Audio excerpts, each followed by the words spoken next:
আসসালামু আলাইকুম রহমতুল্লাহ। আচ্ছা ওকে, আচ্ছা ঠিক আছে, আমি শুরু করছি। আসসালামু আলাইকুম রহমতুল্লাহ। সাংবাদিক বৃন্দকে শুভেচ্ছা জানাচ্ছি। আজকের প্রথম কার্যনির্বাহী মিটিং এর মাধ্যমে আমাদের ডাকসুর আনুষ্ঠানিক কার্যক্রম শুরু হচ্ছে। আমরা যারা নির্বাচিত হয়েছি, আমরা বারবার বলছি আমরা নেতা না, আমরা সবাই প্রতিনিধি। শিক্ষার্থীদের কাজ হচ্ছে আমাদেরকে প্রশ্ন করা, আর আমাদের কাজ হচ্ছে আমরা যে কমিটমেন্ট গুলো দিয়েছি সেগুলো বাস্তবায়ন করা।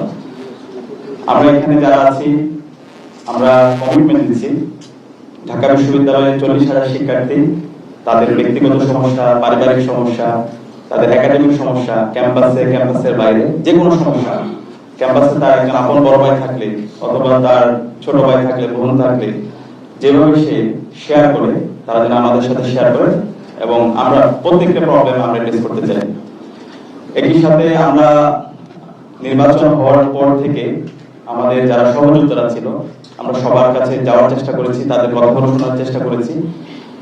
এখানে আমরা কেউ জয় অথবা পরাজয় হয়নি, হার জিতে কিছু নেই, আমরা সবাই জিতে গিয়েছি। ডাকসু নির্বাচনের মাধ্যমে জুলাই প্রজন্ম বিজয়ী হয়েছে, ডাকসু নির্বাচনের মাধ্যমে শহীদদের আকাঙ্ক্ষা বিজয় হয়েছে, এবং ঢাকা বিশ্ববিদ্যালয়ের 40,000 শিক্ষার্থীরা বিজয়ী হয়েছে। তো আমাদের যারা সহযোদ্ধারা আছে তাদের যে ইস্তেহার, তাদের যে প্রত্যাশা, সে প্রত্যাশায় আমরা বাস্তবায়ন করবো। তারা প্রত্যেকে একজন আমাদের উপদেষ্টা হিসাবে কাজ করবে। আমরা একই সাথে ডাকসুর সাবেক যারা প্রতিনিধি ছিল আমরা তাদের সাথে সাক্ষাৎ করছি, তাদের থেকে পরামর্শ নিচ্ছি। একই সাথে আমরা বিভিন্ন হলে যাচ্ছি, শিক্ষার্থীদের তাদের প্রত্যাশা, তাদের আকাঙ্ক্ষাগুলো শোনার চেষ্টা করছি। আমরা নির্বাচনের আগে যেভাবে ডোর টু ডোর গিয়েছিলাম, আমরা এখনো প্রত্যেক শিক্ষার্থীদের ডোর টু ডোর যাওয়ার চেষ্টা করবো, তাদের কথা শোনার চেষ্টা করবো।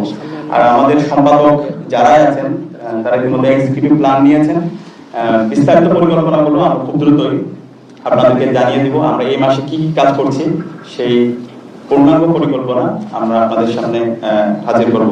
তো সব মিলিয়ে আমরা সবার কাছে দোয়া চাই, সারা দেশের মানুষের কাছে দোয়া চাই, ঢাকা বিশ্ববিদ্যালয়ের শিক্ষার্থীদের কাছে দোয়া চাই। আমরা আশা করছি আমরা যে কমিটমেন্ট গুলো দিয়েছি প্রত্যেকটা কমিটমেন্টে আমরা বাস্তবায়ন করবো ইনশাআল্লাহ, এবং এর মাধ্যমে জুলাইয়ের শহীদদের আকাঙ্ক্ষা বাস্তবায়ন হবে, আমাদের শিক্ষার্থীদের যে প্রত্যাশা সেটা বাস্তবায়ন হবে। সবাই অসংখ্য ধন্যবাদ। আচ্ছা।